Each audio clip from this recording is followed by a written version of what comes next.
Good morning and good afternoon. Welcome to a typical Mucking Fonday episode of Before Coffee, where we have all the technical difficulties right before the show starts, and we're already too stressed to even care what's going on in the news. But we're going to tell you what's going on anyways. Things over the weekend, things are happening right now, things that may happen in the future. I've got everything here on Before Coffee, the comprehensive news, the Planet Earth podcast, the father and daughter podcast, where we look up our news stories 10 to 15 minutes before we started. We try to get through our very laggy internet over the oceans. We drink some coffee. We try to learn to read live on stream. Let's get into today's headlines.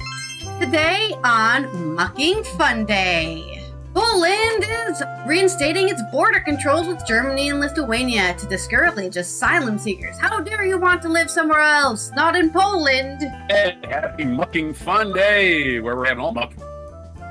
First thing with technical glitches, you can understand me.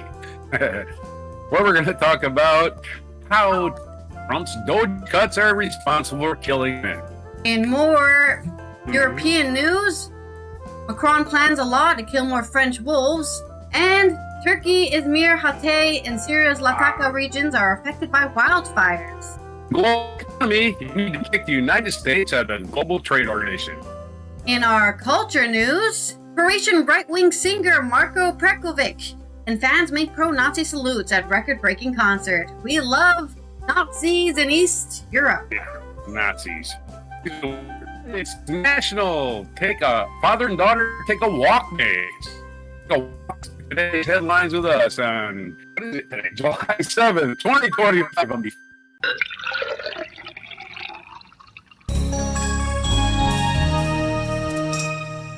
You're gonna have to talk incredibly slowly, almost like slow pace slowly, for the internet to maybe understand what you're saying.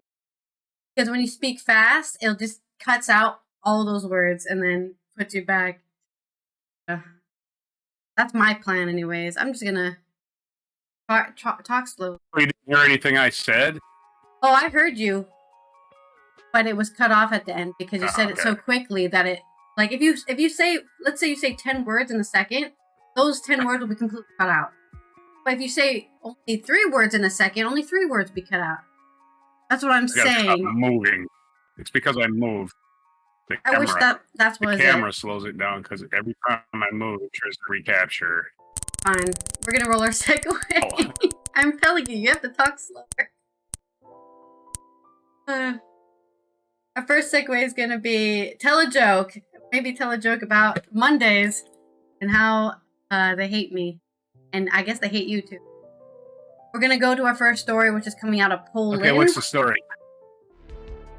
Poland reinstating its border control because it does not like asylum seekers. I said this before the show started, but it's fair enough. Poland has been invaded multiple times throughout history. And they're also historically anti-Semitic. Maybe not now, I don't know. I don't live there. But historically, they're very anti-Semitic. So they're not exactly welcoming foreigners with open arms. I'm not very surprised, is what I'm trying to say. This is by Fanny Brodersen, Pietro de Cristofaro, and Ibrahim Noro-Ozi on AP News, coming out of Słubice, Poland. Poland reinstated border controls today on the 7th of July with Germany and Lithuania, following similar German restrictions imposed earlier this year, aimed at discouraging asylum seekers. Polish Prime Minister Donald Tusk, whose government recently survived a confidence vote in Parliament, announced the restrictions last week. Oh guys, you're gonna vote me out? Let me close the borders.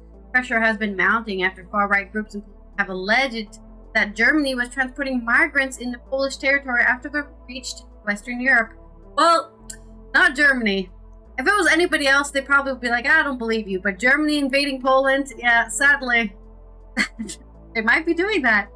The reinstated controls, which began overnight on the 6th of July, will last for an initial period of 30 days. I think we've talked about this many times before, but we'll reinstate that idea.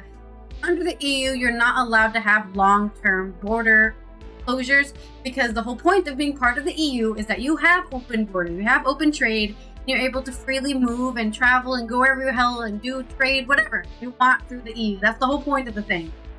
So instead of having an actual closed border, they for an incremental amount of time. Oh, we're going to close it for 30 days. Oh, we're going to close it for 90 days.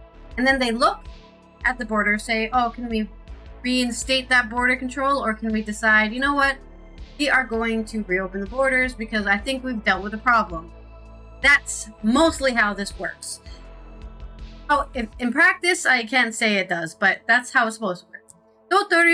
Though authorities haven't ruled out extending them, according to Polish Ministry of Internal Affairs and Administration, the 30-day period will last for now.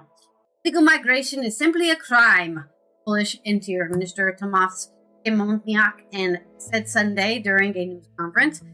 The border guard discovered an alleged smuggling operation within minutes of the in effect overnight, said. An Estonian citizen was allegedly trying to take 4 Afghan nationals over the Lithuanian border, according to a Polish. We're doing this for you as well, Tusk said during a joint news conference with Dutch Prime Minister Dick Schoof, the news agency reported. For the Germans, for the Dutch, for the French, because this is the European Union border. That is true. Lithuania is currently not part of the EU. That's true. Polish border with Lithuania, which stretches 104 kilometers or 65 miles, see checks in 13 locations. Poland's border with Germany, 467 kilometers or 290 miles long, will have 52 crossing points. So if you want a job in the EU, go work at one of these border control points. I'm sure they're hiring for anybody with the EU passport. Lithuania authorities said on the 7th of July they were ready to deal with possible traffic jams at the borders. If traffic begins to build up, we will start to manage the flow. To minimize disruptions and keep checks as brief as possible, Antanas Mokėdas, deputy head of Lithuania's State Border Guard Service, told radio. So they've also agreed with this border control. Not just Poland, but also Lithuania. It's not like Poland's forcing it on them. After taking office in May, German Chancellor Friedrich Merz, who made a tougher migration policy a pillar of his election campaign, ordered more police at the border and said that some asylum seekers trying to enter Europe's biggest economy would be turned away, which is not allowed. You can't turn away asylum seekers like at the border. You have to give them actual preliminary hearing to say, why are you seeking asylum?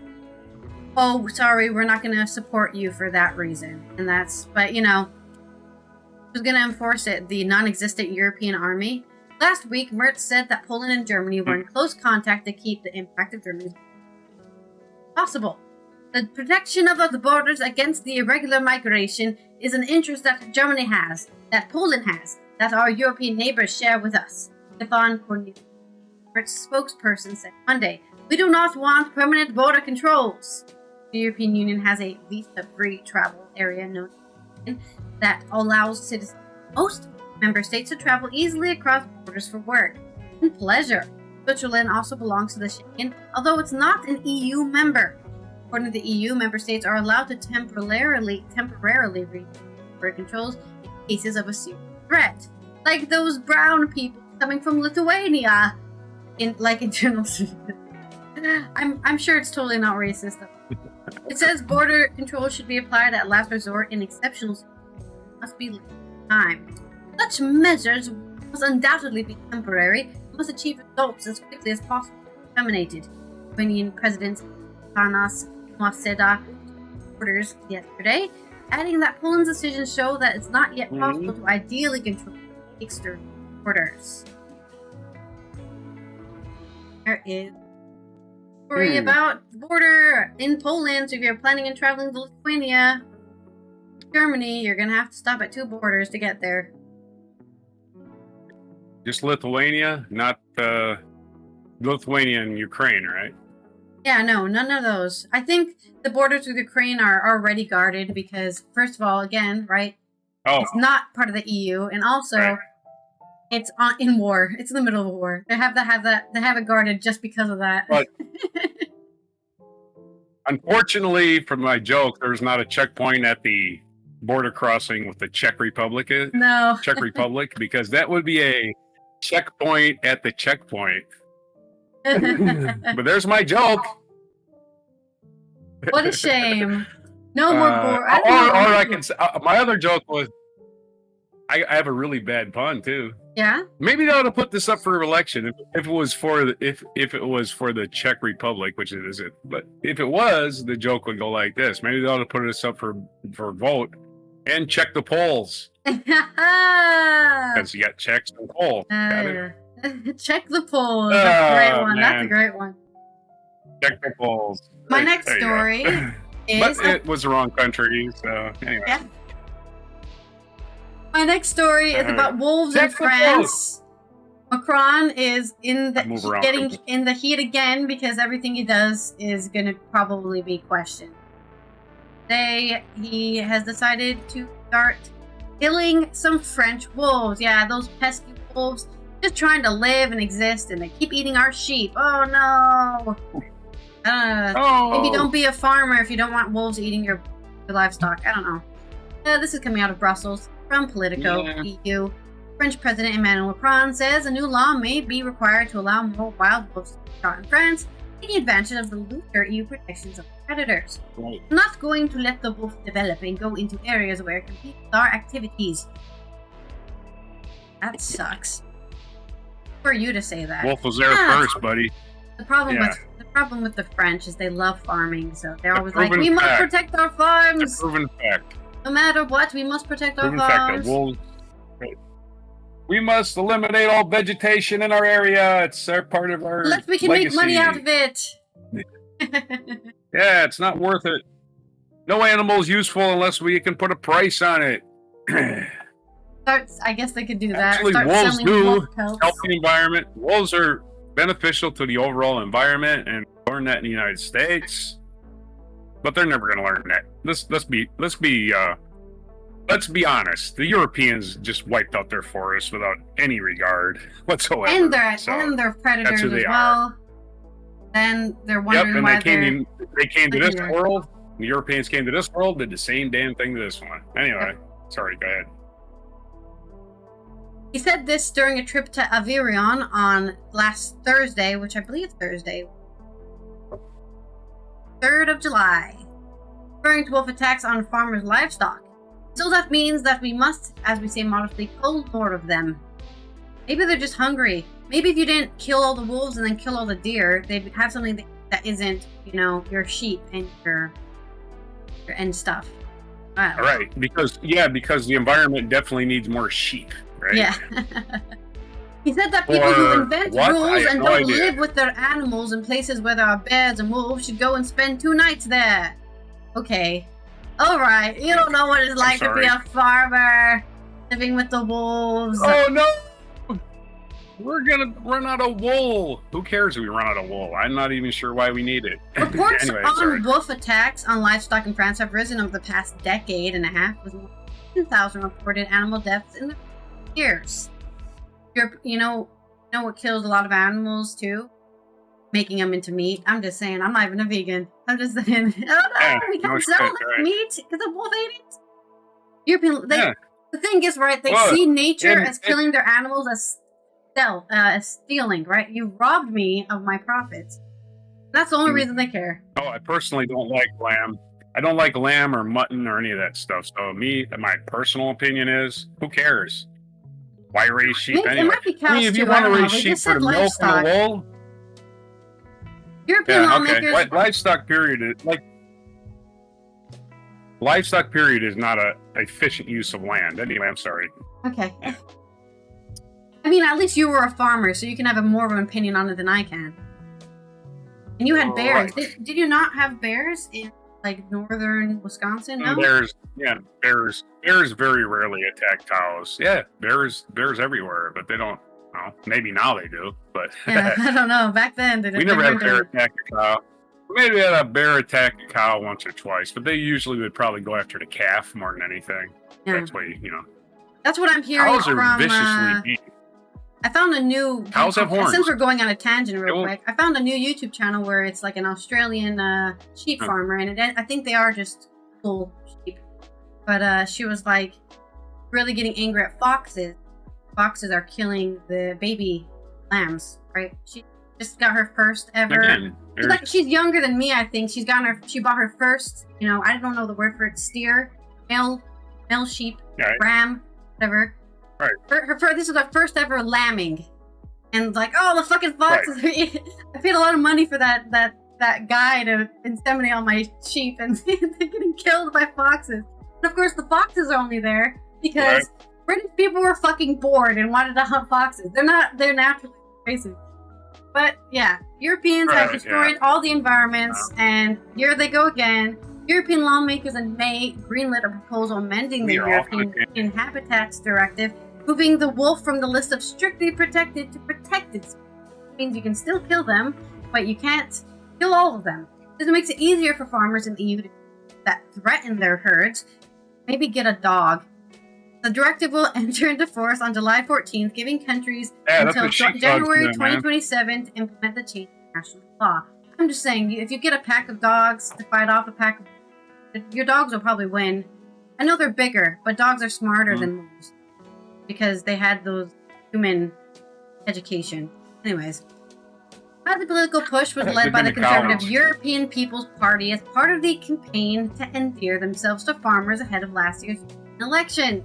It became a personal project of the European Commission President Ursula von der Leyen, whose pet pony Dolly was killed by a wolf in 2022. Oh no, your pet pony. So bad. I don't care. Some rich person who has a pony. My pony died. Wow, you can afford a pony? I feel nothing for your problems. Politician who's rich enough to have a pet pony. Green groups are saying relaxing protection rules is the wrong response. I agree. Macron is engaging in a rare level of populism by asserting a completely false thing. Jean-David Abel, head of the Biodiversity Network, France Nature Environment, told France last Friday on the July.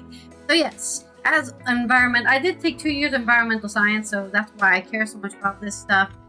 It's all falsehoods, right? Okay. Yes, I agree with you. It sucks that you lost, 10,000 cows, which could be, up to $1 million worth of euros of profit for your farm. Oh, that's a shame.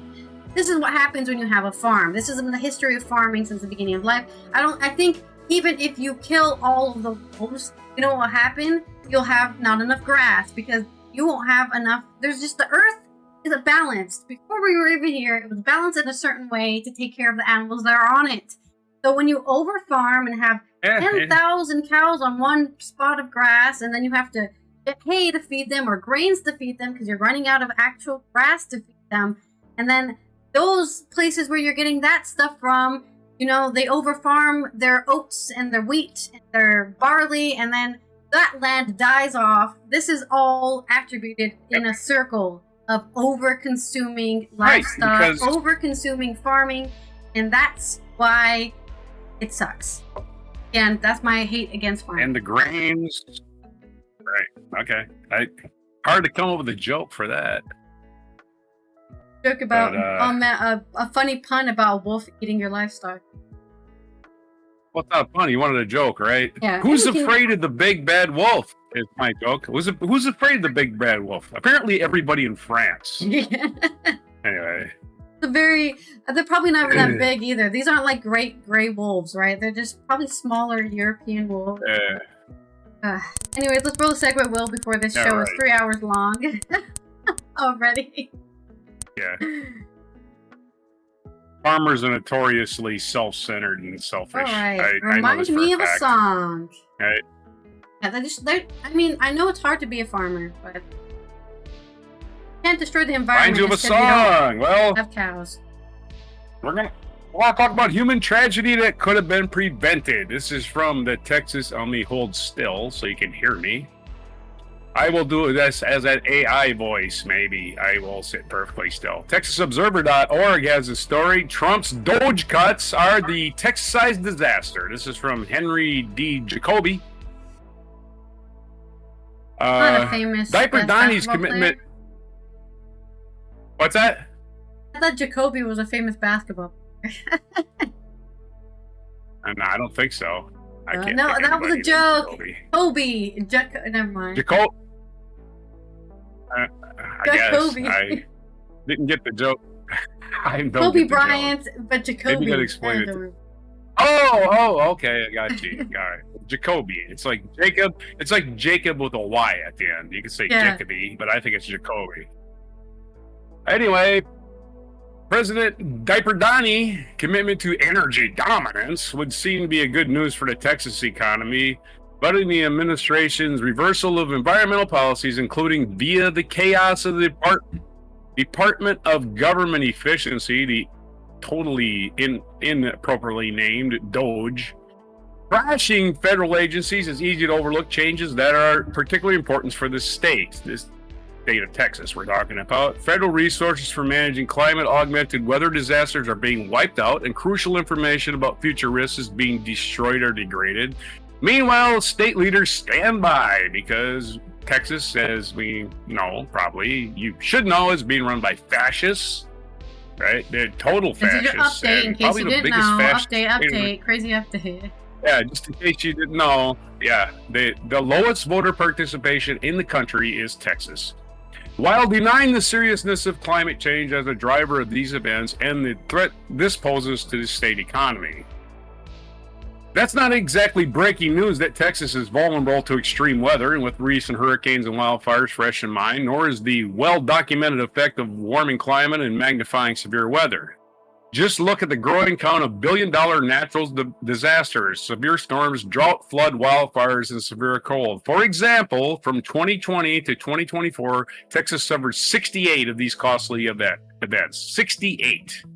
Florida, as comparison, Florida, which is also a big state with a lot of population and a lot of disasters, Florida only had 34 compared to 68 in Texas. Okay, yeah. Texas has way more coastline than Florida has way more coastline than Texas. I think Florida has more coastline than any state. But they almost like have fewer natural disasters in Texas. Yeah, it's like the America's penis. But upending the federal status quo around the disaster relief, states like Texas, which is America's butthole, could be left without a paddle. It is pretty small. The largest federal... Well, I don't know. I just made that up. It's. I mean, as far as education and voting are concerned, it's America's butthole. Texas has been dragging us down since it's been a state. Joined the Confederacy, for instance, didn't have to. In fact, their governor, Sam Houston, said, "I don't want to join the Confederacy," and resigned. Mm-hmm. So, yeah, the largest federal program directed to the threat. By upending the federal status quo around disaster relief, states like Texas could be left without a paddle. Again, it's the states that vote the reddest are the ones that get the most natural disaster. Florida, Texas, Louisiana, Mississippi, and Alabama, and parts of Georgia. You're all getting the natural disasters more than the rest of us. Whether you like it or not, that's where you are. The largest federal program directed to the threat is the FEMA, or the Federal Emergency Management Agency, disaster aid, followed by companion assistance for damaged homes from the Department of Housing and Urban Development, and help for impacted businesses from the Small Business Administration. A breakout by state of aid from these federal agencies since 2017 shows that Texas and Florida, receiving about $18 billion, can account for almost a third of the 58 state total. Okay. In short, there's 50 states. Texas is one of them. Florida is another one. They receive 33% of the federal disaster aid, even though they paid very little in taxes to the federal government. And they're constantly asking for money from the federal government. Don't fool yourself. Texas is not donating money to the federal treasury. They are taking. Yep. Same for Florida. Always the loudest. DOGE already cut 20. Yeah, if your disaster relief is draining our treasury, we need to stop supporting these countries. These states voted to cut their own FEMA and their own stuff. So yeah, we should just cut them off completely. Forget it. Too bad.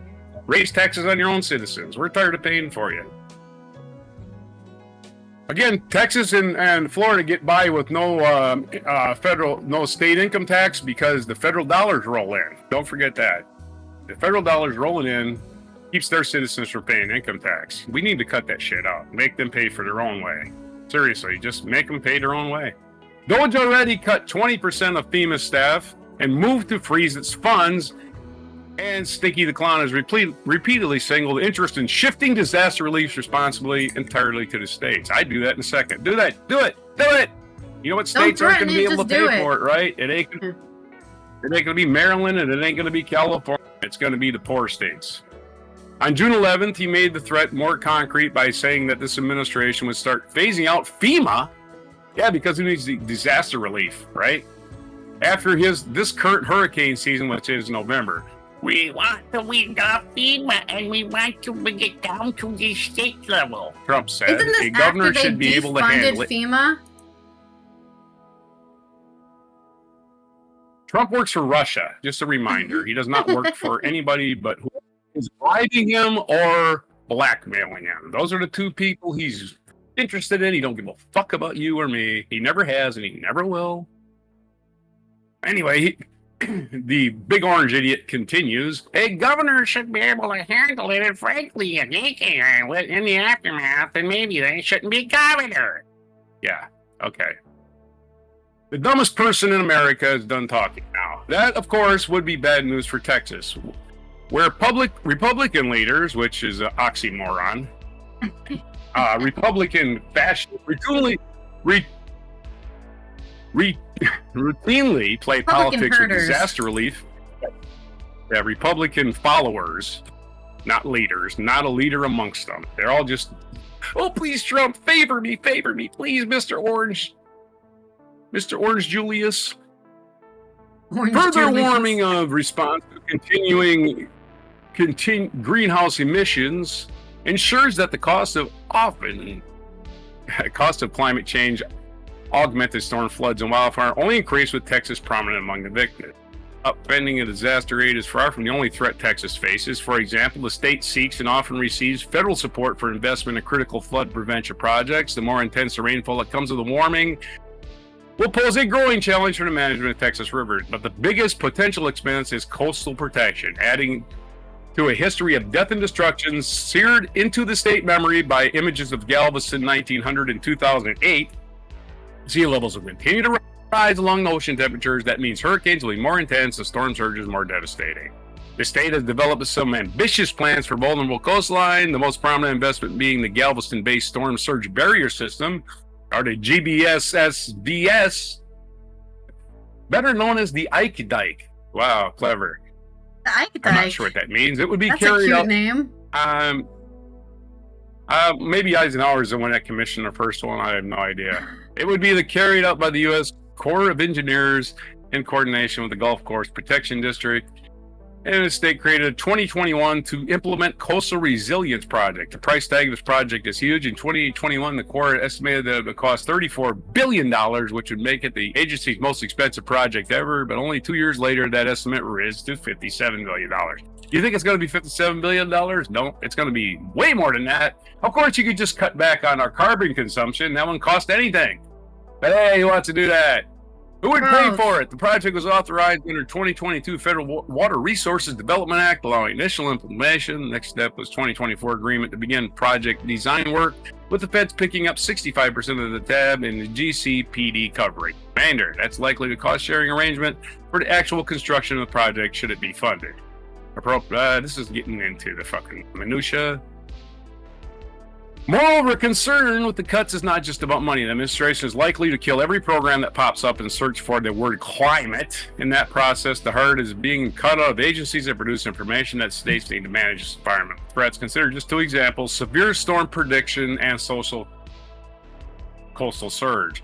The National Oceanic Atmospheric Administration, or NOAA, the country's central weather hub, provides analysis undergirding forecasts of wildfires, severe storms, and heavy rain events in observation systems of high-altitude balloons, aircraft, satellites, ocean buoys provide data required to support this activity. When you watch TV, whether you get a fire warning is largely a NOAA product. Consistently with its aversion to talk climate change, the administration policy guide Project 2025 recommends dismantling NOAA because they're fascist scum that want to kill us all.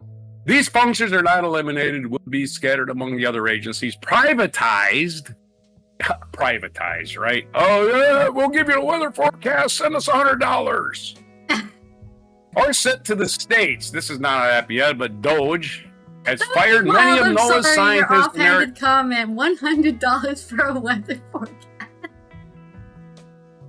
Well, that's what it's going to be. That's a Whoa, lot. we can give you the accurate weather. Here's the weather. Now, if you want the accurate weather, pay us $100. This has not happened yet, but DOGE has fired many of NOAA's scientists. Oh, who needs scientists? And there will be suggestions. Oklahoma's Storm Prediction Center will be closed. Oh, Oklahoma. You get what you voted for. Also, crucial data gathering systems are at risk. Federal ability to warn the public is being degraded as public service no state can replace.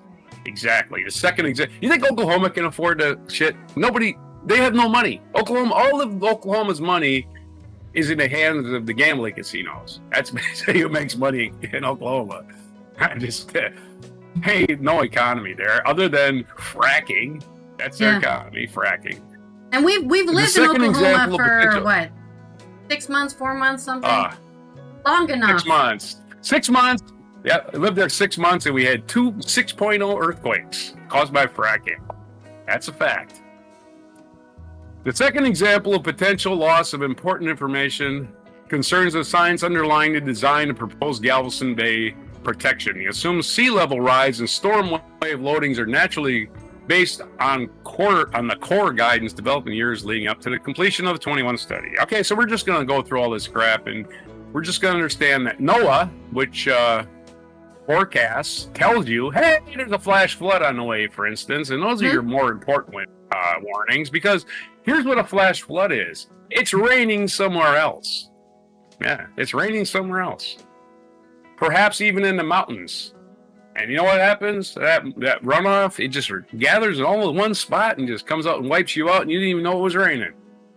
And yeah, you need those flash flood warnings. Of course, we have a whole bunch of children disappeared and died over the weekend in Texas, in Kerrville, Texas, because they got no warning for the flash flood. And that's directly as a result of NOAA, funds being cut, people being laid off, having to get by with skeleton crews and basically not make any forecast whatsoever. So nobody got warned. So they're dead now. And you can blame it on Trump. Squarely on Trump, and you can blame it on Elon Musk and all his cronies. Ridiculous thing that is 100% Project 2025 that nobody is totally not following at all. Yep. Right. And you can just read it anytime you want. This is actually what they're doing. We told you about it. We told you about it last year in our Thursday 13. The 13 groups that got to watch out. Hey, Texas banned porn, for instance. They banned porn. Good luck, Texas. No porn. I don't know how you even. I don't know how you regulate that. I mean, we've already talked about this. We've already talked about this with our French story, right? How do you regulate something that you just need a VPN for? I don't know. I'm not sure. They make you show an ID.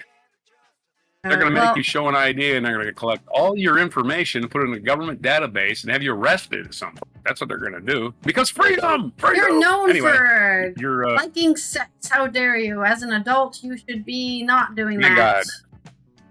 Hey, I wonder why our population's going down. How'd this happen? Why are no more Texans born? Nobody in Texas have sex. Well, maybe that's what they think, right? Yep. They think everyone's watching porn, so they're not having sex with each other. But once they don't have porn, they can just huge baby boom.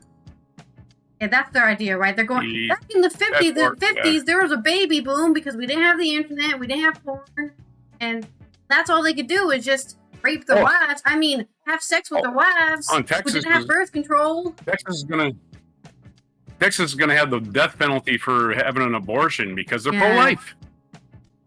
Makes really no fucking sense. But again, and then when you have that abortion, if you're brown, they'll actually forcibly take out your uterus so you can't have any more children. And that's how they do the ethnic cleansing. And it's historically happened in the U.S. before. There was a bunch of people in prison, and all the brown people, all the black people. Suspiciously. Does it remind you of a song? Yes. Yeah. What is that? I don't remember how the song goes, but it's the song that goes, something on troubled waters. Because we're talking about the weather. I think it's a slave song, technically. Troubled waters. Oh, okay. You don't know what is the name of this? I'm sorry, you were telling a story. We're telling a story, and I cut it off. Sorry. No, that's fine. It wasn't really important. It was just a tangent. Troubled Waters. I swear this is a song. I guess it's a folk song, but I think it's originally a slave song. Bridge Over Troubled Waters. Yeah, Bridge Over Troubled Waters. Oh, Simon and Garfunkel covered it. No, they wrote it. Paul Simon wrote it. Are you sure it's not originally written by other people? Nope. Okay. Paul Simon. All right. If you say so. Paul Simon, one of the most prolific songwriters in United States history, but yeah, he wrote it. Yeah, that's fine. Sorry. I don't know anything about this song. I just know the song. There you go. Bridge Over Troubled Waters. That's by Simon and Garfunkel from their. It says here their same titled name. Well, it was the name single. There you go.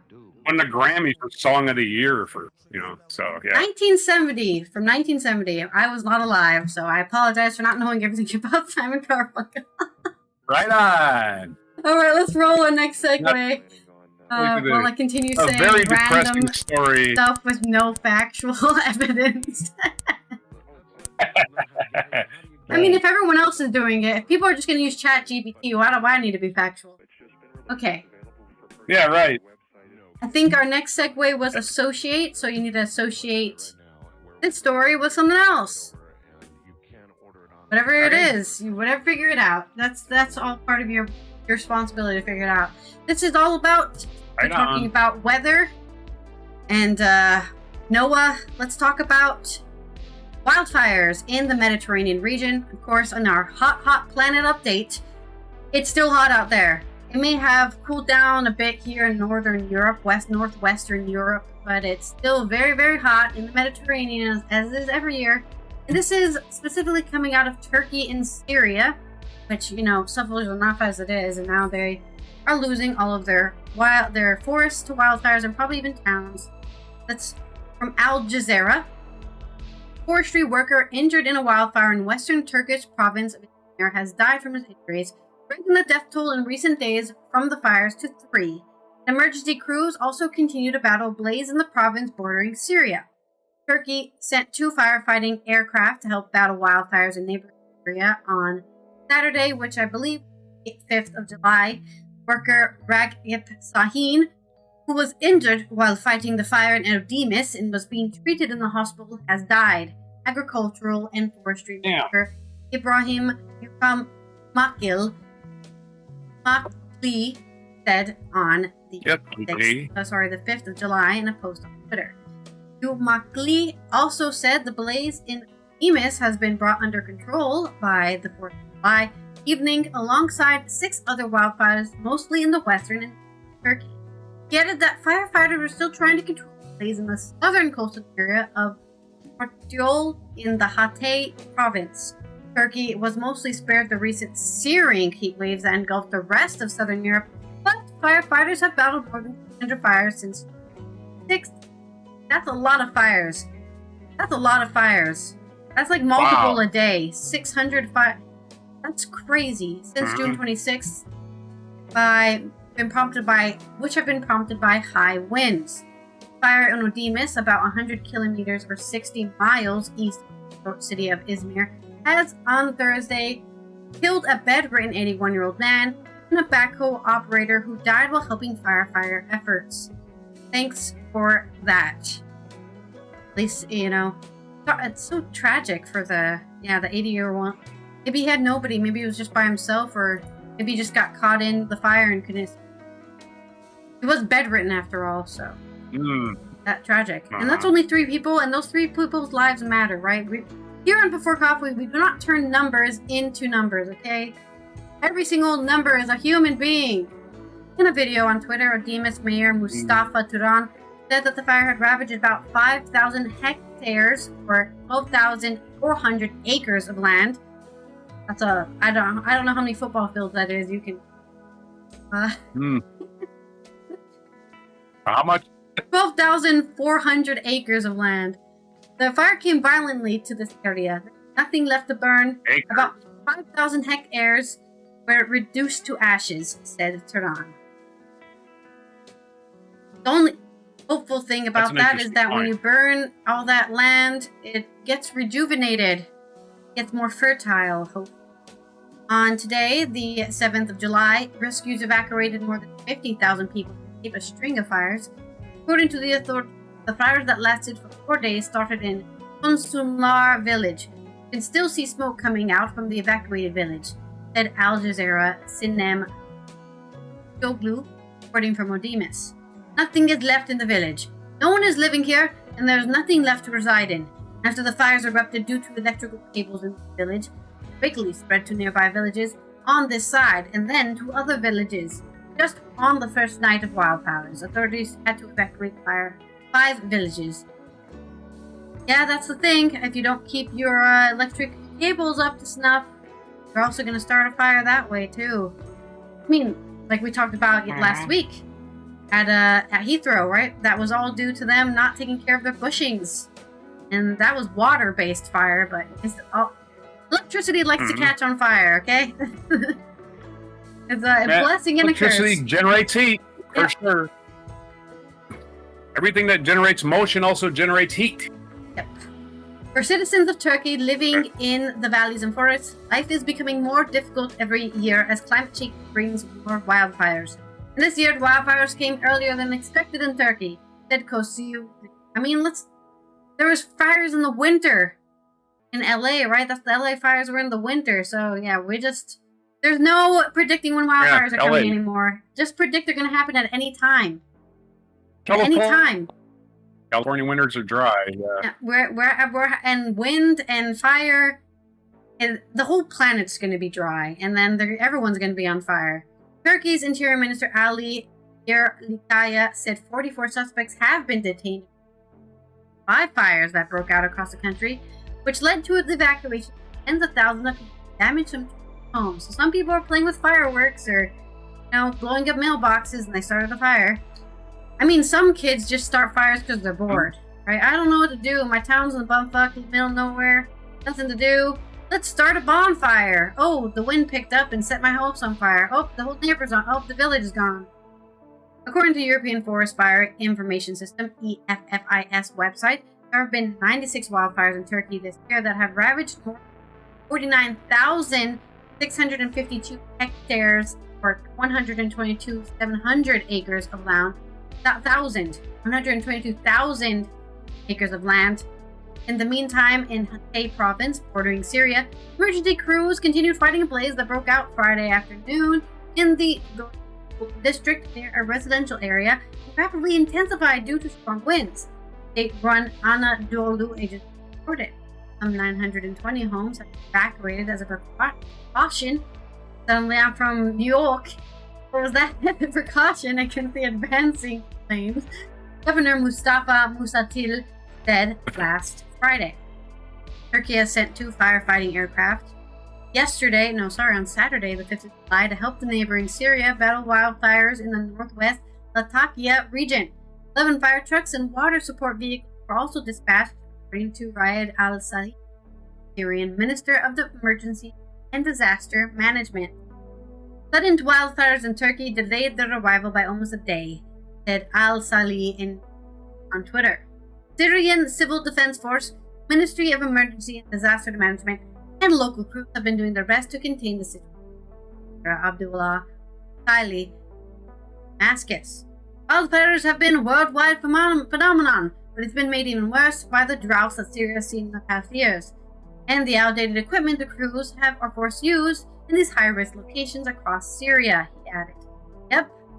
Syria only just got out of their very long dictatorship, and they're still having skirmishes all over the country, so they can't just bring, huge fire engines to put the fires out, or even airplanes, right? Because they might get shot down. Somebody might think, oh god, that airplane is gonna, drop a bomb on us. It's like, no, it just has water. It's just trying to put the fire out, and they got shot down. I mean, it only takes one RPG to hit one firefighting plane, and it's over. The situation is complicated further by a Syrian context of the war of the past 14 years, because we're seeing explosive remnants, mines, and ammunition scattered across the forest, exploding due to these fires. Yet again, back to my, unfortunately, don't have the footage of Friday's episode because it was messed up, but we did talk about mines on last Friday's episode and how I hate them. They're the worst thing, and here's another example, right? Oh, wildfire, just setting off thousands of mines in the forest. Wow. Remember when the forest used to be here? Now it's a giant pit. Because explosions went off for like 10 hours. Straight, just explosions. They can't even fight the fire because it's like you might step on a mine and blow your leg off. Trying to put these fires out. Referring to the equipment provided by Turkey, Ukaili said, Syria does not have this kind of equipment. This is crucial to contain these fires and put them out. Experts say human-driven climate change is causing more frequent and intense wildfires and other natural disasters. Yes, and they're right. I don't care. I don't care who the experts are. They're correct. Right? This is a fact, guys. This stuff is going to get worse. And you may be thinking, well, it's not affecting me. There's no wildfires where I live. Soon, 10 years from now, 20 years from now, you will be getting wildfires all over the planet because the planet is going to be too hot, too dry, and very windy. Very, very windy. So get ready for that. And strength to all those firefighters fighting in Syria and Turkey, and of course the rest of the Mediterranean, which is also battling wildfires. This is their time to shine, and they're hopefully to avoid any injuries and deaths that will, loss of life is the worst thing that can come next to the usually, for the most part, the environment can come back from a wildfire. It's like I said, the only reason we care about wildfires, and I've said this every year since we've done the show, is because it destroys our houses and our stuff and our memories. But realistically, the planet can go on being on fire if it wants to. It's only the humans that are, and the animals, I guess, that are going to suffer. Yep. I guess I was associating this with something. Yeah. I was going to, I am in Turkey, but I'm in Greece. We've been to Greece, and that climate, at least when we were there, reminded me of Southern California. Yeah. Hot, dry, very, if you had 3 or 4 days without rain, you might get, very tinder-like conditions where sparks can set off fires. And also, I remember, this is the part of the world where are found, right? In the Caucasus, the Caucasus Mountains, Turkey. Well, this is also the Mediterranean, which is just on the equator, right? It's just hot there. Right. This is right. So this is kind of the area where they find that the Africans from the Rift Valley, which is most of humanity, bred with the Neanderthals. That's an interesting thing. Oh, that is an interesting little side story. And that's why they're so great at fighting fires. I don't know. I don't know. Let's They're Neanderthals. We don't know who invented fire. I was going to say, do we know if the Neanderthals invented fire or if the Homo sapiens invented fire? Well, they didn't invent fire. Anyway. They saw fire. I actually watched a documentary about this, and the theory is that humans would see a forest fire, and then they would find, a charred deer, like a deer that didn't get completely killed, and they would eat that meat, and they would go, damn, cooked deer tastes way better than raw deer. And then at some point, they, through observation, they're like, oh, lightning starts fires, or, oh, look, if I hit these rocks together, a spark comes out. Yeah, somebody somewhere, right, one of the Neanderthals actually figured it out. Right, but there's no way to actually know. No way to actually know how it started. We just know at some point humans decided, hey, we can contain a fire, keep a fire going. I know invented is the wrong word. Sorry to deconstruct it, but yeah. Anyway. Somebody was able to figure it out somewhere. My point is maybe this is where fire got invented. Anyway, so. And again, I know invented is the wrong word. So. Well, according to Vanka, this is all propaganda, and actually Prometheus gave mankind the power of fire. So thanks to the, I believe that's the Greek god Prometheus. Thank you very much for the power of fire. Prometheus. And Icarus flew too close to the sun and his wings melted. And that's why we can't fly. God damn it, Icarus. Could have been flying. Damn it, Icarus. Wings melted. No, that's not the actual story. let's go to our next story. Sorta. For me, my segue will be. Sorry, your next story. My segue. Oh yeah, will I'm gonna be, find I my missed story. It. I think it was non sequitur though. I remember correctly, it was non sequitur. I forgot it as soon as I saw it, but non sequitur for me. Okay, this is from Politico.eu, which I try not to go use pretty much because they're one of these so-called political papers that does this both-sider nonsense. You know, how dare Joe Biden run for president when he's 80? But Trump's okay for Trump. Whatever. same idiots. But this is a person. This is a person named Kristen Hopwell, who's from Canada, so she probably doesn't have the both-sider disease. We'll hope. To save the global economy, kick the U.S. out of the World Trade Organization, or the WTO, she says. She's Canadian, so I definitely agree with that. The magnitude of Diaper Donnie's rule violation is entirely without precedent, and it demands an unprecedented response. And he has repeatedly threatened to withdraw from the WTO. Let him do it. With U.S. President Stinky the Clown threatening to jack up tariffs to massive heights starting July 9th, which is Wednesday, a 50% tariff on nearly all goods from EU, the global economy hangs on its edge. Last week, the bloc floated the idea of creating an alternative to the World Trade Organization, cooperating with like-minded countries to maintain rules of trade. But there's a better option. Keep the WTO and kick out the U.S. They should do this. Since his re-election, Trump has essentially launched a full-scale assault on global trading system, terrorizing countries around the world with a seemingly endless barrage of tariffs and threats that serve no purpose other than to help Vladimir Putin. The only person helped by this, Vladimir Putin. Absolutely the only person helped by this. The U.S. leader isn't even pretending to abide by the WTO rules anymore. Moreover, his tariffs threaten to send the world back into the 1930s when the spread of trade protectionisms and beggar their neighbor policies spurned by America's Smoot-Hawley Tariff Act. Boy, Hawley, if you put your name on something Hawley, it's just going to be bad, right? Because there's a senator named Josh Hawley in this country, legendary, because he ran like a big coward on January 6th. After he spurred on the crowd that attacked the Capitol, he ran like a big old chicken. Anyway, let's get back to this nonsense. Exacerbated by the Great Depression, the Smoot-Hawley Tariff Act exacerbated the Great Depression. In other words, it killed world trade. World trade is necessary. You need stuff to build stuff, and you don't make everything. You got to import it. That's the way it works. Yep. Unfortunately, you think it don't, you're going to find out. Under these circumstances, allowing the U.S. to remain a member makes a mockery of the institution and its principles, and countries committed to preserving a rules-based trading order need to fight back and defend the system, punishing his blatant violation of WTO rules. Kick him out. Today, U.S. accounts for only about 1/10 of world trade. The global trade regime can survive without it, but only if the rest of the world continues to follow the rules. The international legal order governing trade can only be sustained if countries face penalties for non-compliance. But by disabling the WTO appellate body, the U.S. made it impossible to enforce global trade rules. Now, any country that loses a dispute can block the ruling by simply filing an appeal to the defunct body. And by doing this, and repeated disputes challenge its WTO illegal policies, the U.S. has been able to break the rules with impunity.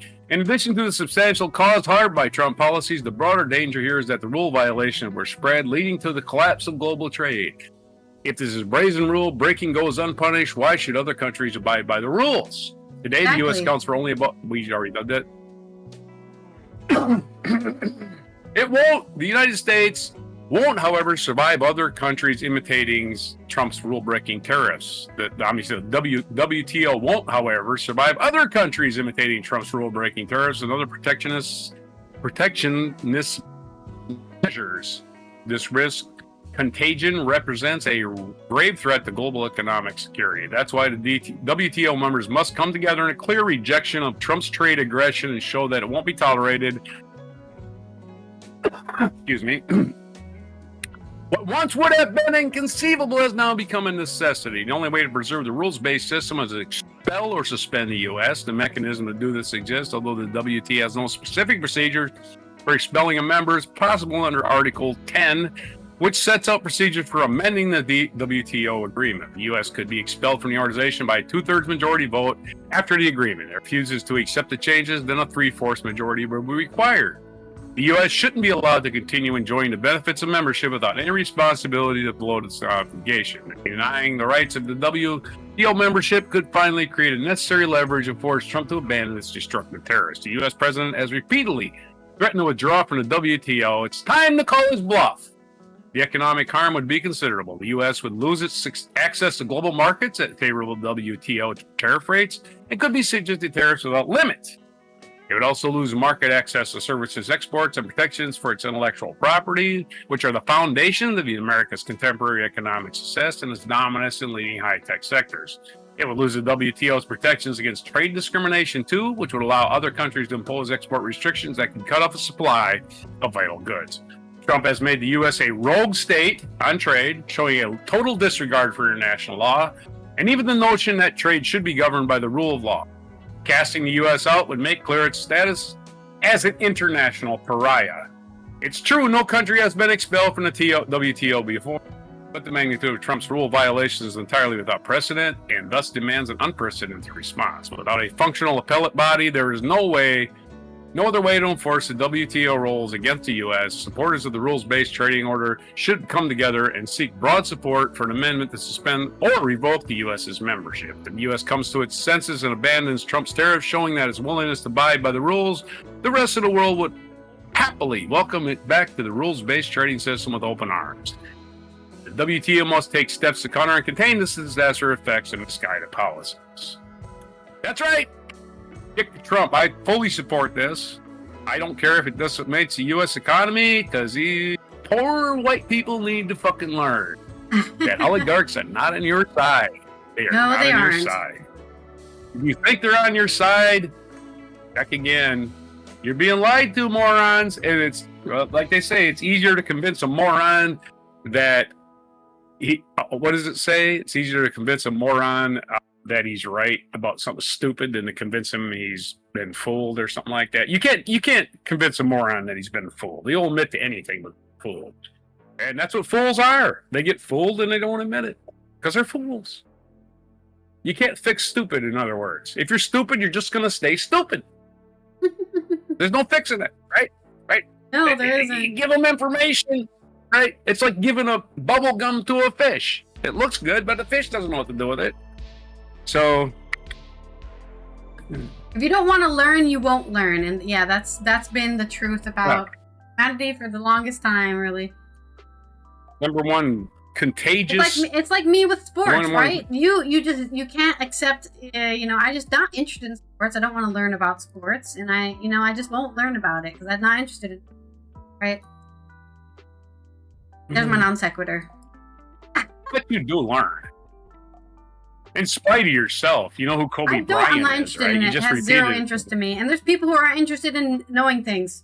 Sadly, we do live in a world where it's like, oh, knowing geography, that's not interesting. I don't care about learning about it. My point of view is sports is the only real reality shows. If you watch reality shows and you think they're real, they're not. Sports is actually a reality show. Like, hey, this person had to train and work hard to do this, and this is real results in real time. There ain't no faking it. I mean, sure, there's wrestling, which is fake, but you know what I mean. Yeah, I mean, for me, sports is an entertainment medium, and it's not entertaining to me, so it's kind of pointless for me, isn't it? So, not doing its job. Get all the degenerate gamblers out there. All right, let's roll our next segue for our culture segment here. So that we can see what you have to tell me. Yeah, we try to... You want to tell me another joke? Nazis? Nazi joke? Spin again. Again? Okay. Spin again. No Nazi jokes today. I've told 2 jokes already. Don't you remember that? Well, you got bad pun now. That'd be 3 in a row. So, I mean, if you want Nazi pun, that's also funny. Isn't pun a joke? Okay, just go ahead. It definitely makes me laugh. I don't know if it's a joke, but it definitely makes me laugh. Alt tabbing is not working. Okay, let's go to our culture segment here, which is about Nazis in Croatia. This is something I didn't know about because I like to avoid Nazis at all corners of my life, but this is probably something other people, especially people who live near Croatia or in Croatia, and that is the right-wing singer Marco Prekovic, who was very controversial and has had people chanting Nazi salutes at his concerts. Woohoo! Nazis just freely doing all the things, putting their arms up in the sky, wearing their berets, because nothing's more Croatian than Germany. Speaking German, very Croatian. This is from David Marquand on Euronews Culture. Croatian right-wing musician at the center of the many fascist controversy, tens of thousands of Zagreb concert this weekend, with pro-Nazi salutes that have been labeled as a great shame for Croatia and the rest of Europe. Controversial Croatian singer Marco Prekovic, known professionally as Thompson, and who has a song which opens. Thank you for the 100 bits. There's all. Thompson, who has a song which opens with the chants "Za dom spremni," the Croatian version of the Nazi salute "Tag Heel," gathered tens of thousands of fans to Zagreb this weekend. As reported earlier this year, Saturday's gig, which was on the 5th of July, at the Hippodrome, was set to be the biggest concert in Croatia's history, because I guess everyone in Croatia is a Nazi. Perkovic broke the record for ticket sales, overtaking the likes of the Rolling Stones and Tina Turner. Organizers said that 500,000 people attended the concert in the Croatian capital. The 8-year-old rocker, whose fans are known for their chants "Kill a Serb," that's a normal thing to say. Here we go. Stasha, the Croatian fascist and ultra-nationalist organization, has been banned from performing in some European cities over frequent pro-Nazi gigs. However, not in Croatia, since he's so popular there, frequently attending rallies and sporting events. Came out on the stage, the singer told the crowd that with this concert, we will show our unity here to the rest of Europe to return to its tradition and Christian roots. Well, if you want to turn to your traditional roots, Christianity is definitely not in there. Oh, not even a little bit. If you want to go traditional here. Remember, that was brought to you by the Romans, which were technically foreigners, not Croatians. Yeah, Roman. The guy saying executed. Christo-fascists are the funniest thing. We must go back to this specific religion that is nothing to do with our heritage and was forced upon us. And why is it headquartered in Rome? Why is it headquartered in Rome? They're the ones that killed Jesus. Yeah, hello. Anyway. Despite organizers saying any displays of hate-fueling insignia were strictly banned on Saturday's concert, Perkovic and his fans still performed pro-Nazi World War II salutes. One of Marco Prekovic's most popular songs, played on the 5th, starts with the dreaded "For the Homeland, Ready, Salute," used by Croatia's Nazi-era puppet Ustaša regime. Croatia's World War II Ustaša regime ran concentration camps where tens of thousands of ethnic Serbs, Jews, and Roma and anti-fascists from Croatia and the neighboring countries were brutally executed. Yeah! Woo! What a history to celebrate! Killing people in camps. Video footage aired by Croatian showed many fans displaying Nazi salutes earlier today. Salute is punishable by law in Croatia, but who's going to arrest 10,000 Nazis? Any volunteers? But courts have ruled Perkovic can use it as a part of his song. Croatian state television HRT said. He's been basically like, you can be a Nazi only here. If you go anywhere else, you're not allowed to be a Nazi. Former Prime Minister Jadranka Kosor on Twitter criticized how the state and the city have been put in service of one man. Maybe he should be the leader of Croatia. Thrill and excitement as fans downtown Zagreb already sing songs from the era of the criminal state. Kosor wrote on Twitter, no media are reporting about that. Well, we are here on Before Coffee. We're going to report on it. She added, Croatian television, for which we all pay a subscription fee, enthusiastically reports on the concert and its new program. Not a word about fascist city at the concert. The misery of working-class journalism. Neighboring Serbia, President Alexander Vučić, I'm not a fan of him either, he's not exactly doing a good run, criticized Prekovic's concert as a display of support for Croatian values.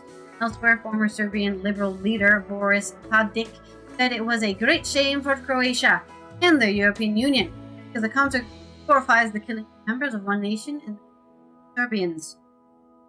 In his post on Twitter, Thompson's concerts night in Zagreb is a great shame for Croatia, but also for the European Union.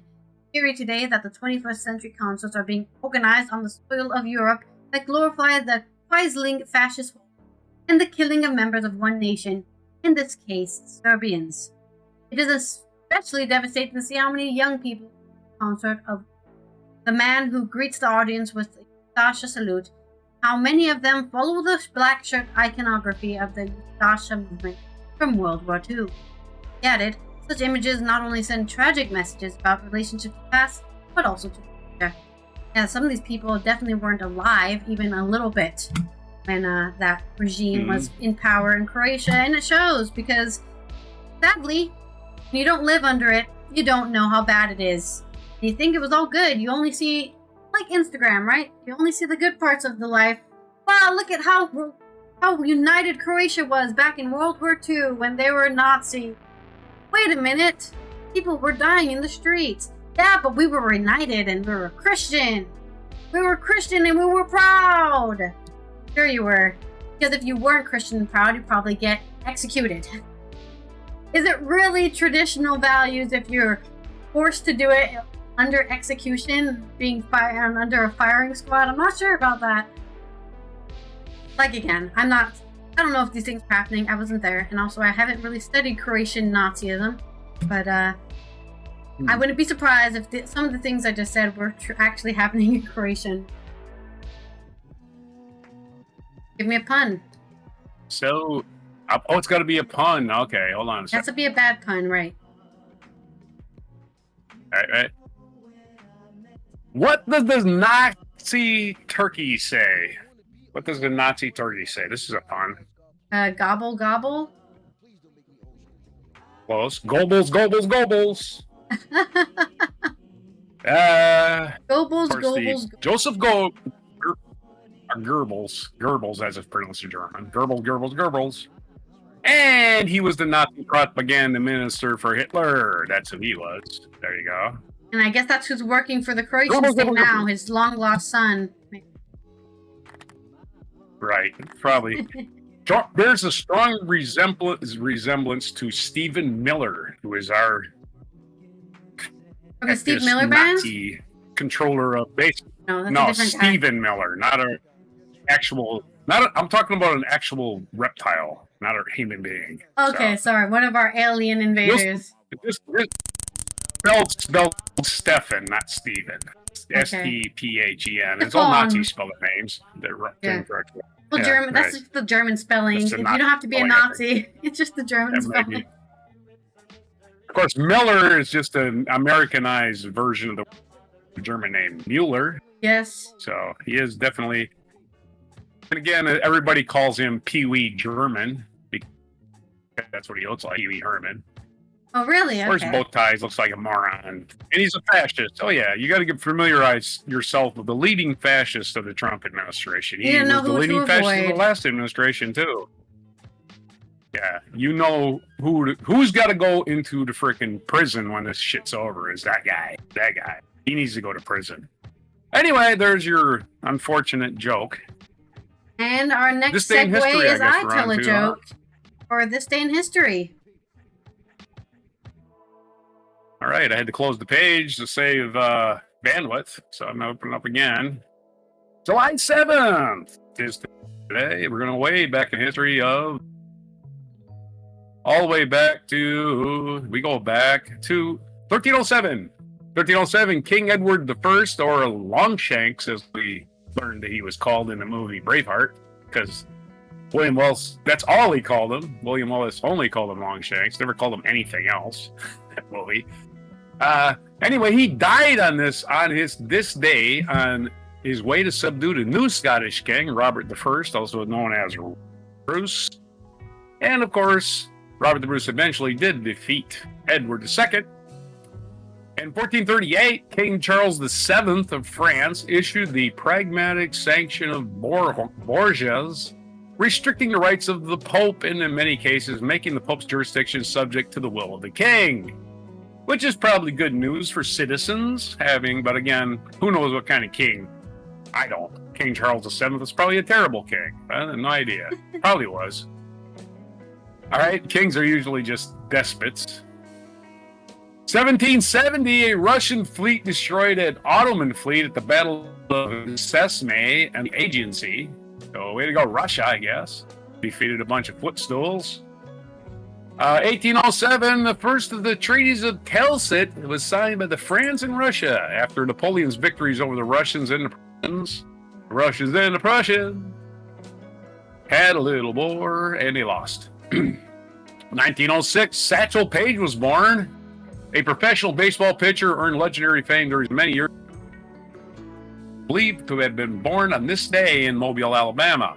I think he lied about his age because he eventually did pitch in the major leagues at the age he was in his 50s, maybe even his 60s when he pitched in the major league, right?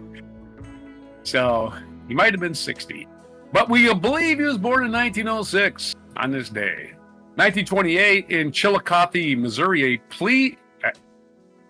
check this out. This is the one you always will hear about. Is the greatest invention in the history of the world. Guess what it is? In Chillicothe, Missouri, pre-sliced bread, first one on sale. The loaves baked by a local company were cut using a machine designed by Otto Rohwedder. That's right. The greatest thing since sliced bread, and sliced bread happened in 1928. 1937, Chinese and Japanese troops clashed near Marco Polo Bridge outside Beijing, launching the Second Sino-Japanese War. And the Japanese won that one, at least temporarily. And everyone was very impressed, and that's why they became fascists themselves. And also has fascist history. Oh, yeah. Sorry, I wrote my master's thesis on this, so I know a lot about it. All right. But did you write a song about it? 1946, Mother Frances Xavier Cabrini became the first U.S. citizen to be canonized by the Roman Catholic Church. Yep, you can only be a saint if you join their church. Isn't that weird? 1978, the Solomon Islands became an independent nation. Way to go, Solomon! Where's all that wisdom? 1978, Czech-born tennis player Martina Navratilova defeated Chris Evert to win her first of her 9 Wimbledon single titles. Yeah, Wimbledon's going on this week, by the way. They call it the fortnight. I think they're in the 4th round now. They should have the championship this weekend. 2005, the London transit system was struck by a coordinated suicide bomb attacks that killed 39 people and injured more than 700. Yeah, London used to have a lot of violence. Bloody day, yeah. Yeah, it's terrible. Innocent people just commuting. You don't need that shit. 2011, Harry Potter and the Deathly Hallows Part 2, the final film adaptation of J.K. Rowling's popular children's book series, had its first world premiere in London. 2019, led by Megan Rapinoe, the women's football or soccer team defeated the Netherlands to win its 4th World Cup. And of course, all the right-wing, poor little tit baby boys in America are like, oh my God, we hate you. Oh, we hate them. But you love America. But we hate the American team because it's women. That's who they are. They're afraid. At least they can win a World Cup. I'm serious. There's a whole cadre of sports fans in this country that think, oh, we're pro-America, but we're anti-women's soccer because personally, they got a couple of lesbians. I think soccer is a female sport. I think women's play it better than men. I personally don't care who's playing soccer. It puts me to sleep. So, I mean, it can be men playing, women playing, makes no difference. In fact, I prefer to women playing, actually. To tell you the truth, I'd rather look at women than men. That's what I'm saying. And as far as the NBA goes, they're acting like their sport is superior to the WNBA. Look at the scores. The scores are playoff games with 30-point blowouts. Shouldn't be happening. So I'm not really means that their impressed team with the sucks. NBA anymore. Yeah, it means they're mailing it in. I mean, we're up 3-1. We can mail this game in. We don't have to try. and they lose by 30. And the other games aren't that close either, even the ones that are competitive in. It's like there's so many blowouts in playoffs. If you can watch the NBA playoffs, you're a better man than me. You got nothing but patience, because I can't watch horrible basketball. 30% shooting, ugh, awful. And of course, the WNBA hits their free throws. The NBA does. I don't even think they even practice free throws. All right, our featured event, 1898, Hawaiian Islands annexed by the United States. U.S. Congress annexed Hawaii through a joint resolution signed by President William McKinley on this day in 1898, paving way for the islands to become a territory and later a U.S. state. And total politics is all that was. Yep. Not they really literally any put kind a gun of, to the Queen of Hawaii's head and said, "We either kill your people, you join as a territory." That's what happened. Yeah. I mean, they just annexed it. It wasn't the state. She definitely had to give up her throne, which... The state thing had to pass in 1959. By 1959, it was already a freaking United States naval base. So, in 1981, we have our feature biography is Marc Chagall, Belarusian-born French artist. Born on July 7th of 1887 in Belarus and died in France in 1985. You got to be 97. Damn. Other birthdays today, Marc Chagall, we did that just now. Robert Heinlein, American author, science fiction writer, one of the greats I forgot to mention a few weeks ago. David McCullough, American historian. I don't know, he might still be around. He's born in 1903, so if he is, he's 2. Michelle Kwan, American ice skater, born in 1980, and M.S. Dhoni, Indian cricketer. A cricketer, born in 1981. And National Day calendar today. Let's see. It's a lot of things today. I had to close it, so I got to reopen it.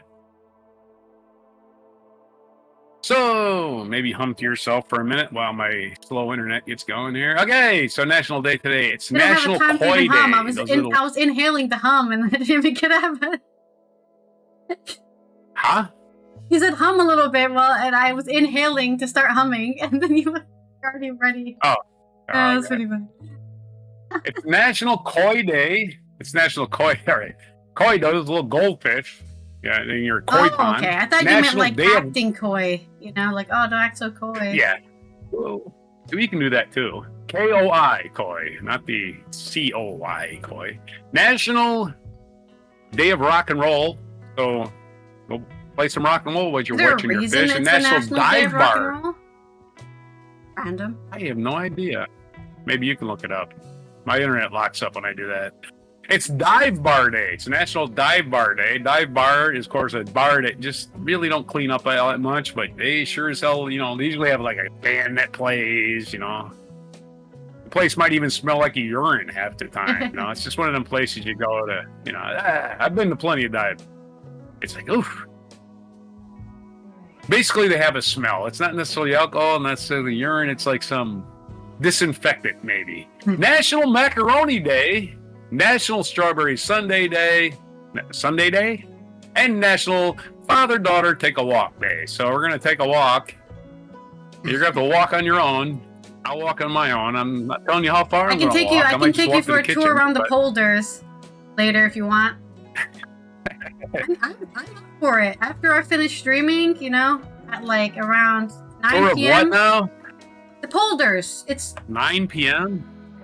9 p.m. for me is basically the middle of the day for you. Oh. I can take you around the polders. That's okay.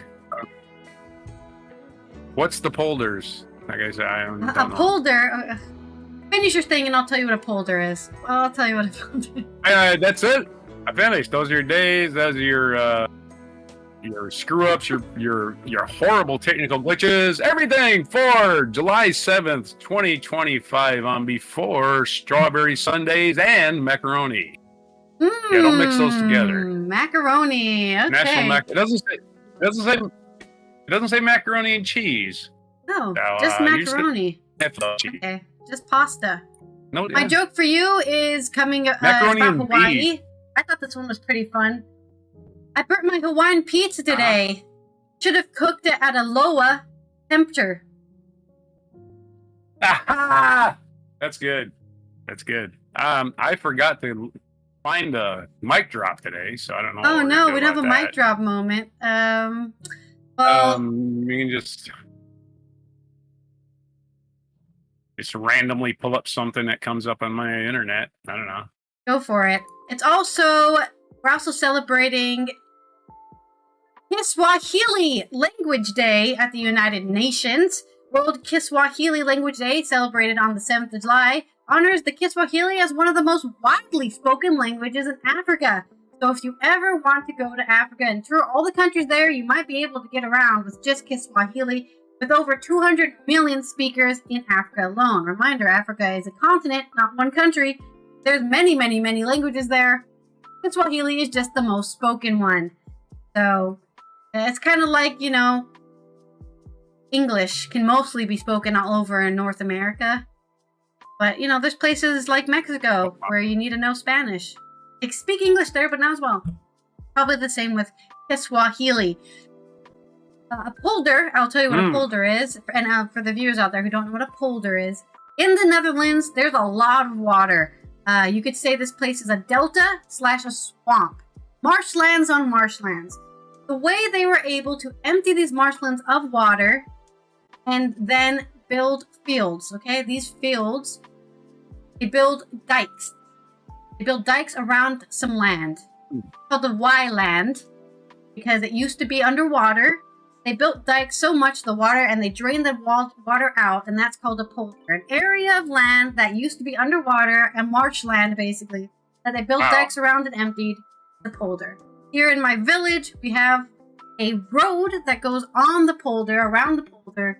That's why I said I'd take you on a walk on the polder, because it's a popular walking route here in my village. There you go. I'm glad we could learn multiple things, actually. I think we learned a lot today on today's episode. Were you able to find anything, Mike Droppy? Yeah, I'm about to send it to you. I just Alright, I'm looking at my chat for this mic drop. Yes, the entire of the Netherlands, if you were to look at a map of the Netherlands, you would be able to see basically the entire northern western region underwater back in the 50s. And then they built all these dikes and polders, and they were able to empty it out. And now they even were able to reclaim land. It's taking its time, I see. Okay. Yeah, my internet. Almost there. We will send this message. Oh, you're loading the page. I see now you're online. Yeah.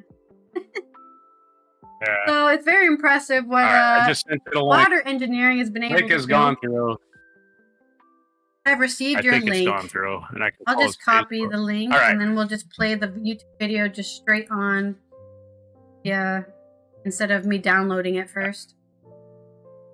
Where is my? Oh. Yeah, because it's a 2-minute recommendation for a book by Robert Heinlein, because I was looking for an interview by him, but it was they're all too long, and this is only 2 minutes. Yeah, he likes talking, doesn't he? You should read more science fiction.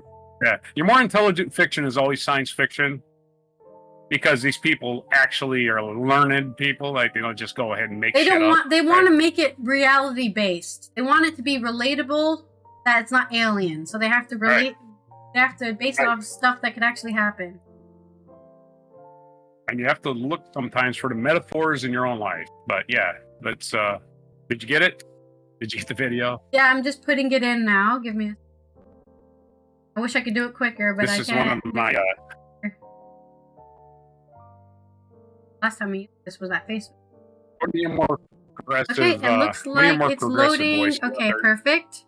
Okay, well, this has been our show here on our Technical Problems Monday. I hope you guys had a good weekend, and hopefully your Monday didn't start off as rough as ours has, but if it has, let's hope that it's done for today, right? No. I mean, even your connection got better as we went through the show.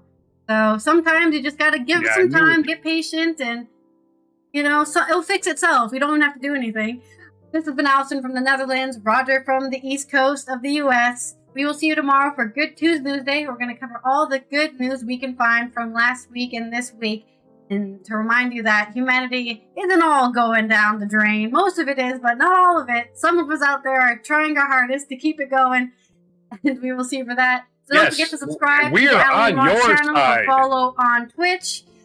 Take care of yourselves, drink water, and here is our mic drop moment. I think years ago I recommended the book Starship Troopers by Robert Heinlein. Yeah, Fantastic book, Starship absolutely Troopers, fantastic famous. book. I recently The read movie was another directed of by a Heinlein's Dutchman. books, Double Back. Star. And I don't want to really give away too much about the story, but I will tell you that it's sort of sci-fi, but it's really not. I mean, there's sort of some outer space elements to it, but really it's a story sort of about people, and specifically it is a story about an actor who is not doing so well, and he's hired to play a double for an unspecified political figure, right? And that would be so scary. It's like, I want to. You're going to play the double for Hitler, you know? Long enough, here you go. And no one knows I don't that believe you're in this pretending shit. to be that person. Do you effectively become that person? This happens Does every your time, identity right? essentially go away? And you know, we could talk about this in People the context tell you you're of something method long enough, actors you just become who, that. Right? Take on the I mean, role that's of the my character argument they're against playing, people Lewis, or even when the criminals, cameras are right? off during filming. Do one right? We've crime heard about once. actors who do that. And then It you're is an criminal for the rest of your fascinating life, no story. matter It what is you do. Double Star by Robert Recompense, Heinlein. Very, prison very sentences. interesting. Might as well just be a criminal forever then. The same storyline as Kagemusha, the Kurosawa film, except of course that takes place in feudal Japan. Right. I would recommend that too. If very similar. A piggybacked recommendation from Paul's Lewis dad. on mine. So, and as I was Yeah. reading this, I started thinking Right. of those crazy Paul McCartney And conspiracy this is why theories reading is where, really important, as by the the story way. goes, It at makes you some think point Paul McCartney about died stuff. or was killed, depending on who you believe. And another left-handed bass player who looks and sounds like Paul McCartney essentially took on the life of Paul McCartney and has been Paul McCartney ever since. And it's interesting because aside Right. from the Yeah, that's craziness pretty of crazy. that, if that were true, isn't the person we Yeah. currently know to be Man, Paul this is McCartney just reminding me that effectively Paul supposedly McCartney people for all are intents just and reading purposes? books And that's through sort of the same ChatGPT. idea that this No? story Tell me the explores. entire plot, Yeah, Lord of the I Rings, think Fellowship of the Ring. He would have to be. Okay, what's right? the point? I think You so. didn't read the book. Who cares? You're not getting the experience. DavidPakman.com/recommendations. Check out this and all other recommendations. And again, people like it Like, when you I can't restate discover the anything about recommendation. yourself. I'm talking about the book Double You don't Star read. by Robert So, Heinlein, the yeah, great read Robert books. Heinlein, one of the great authors in the genre.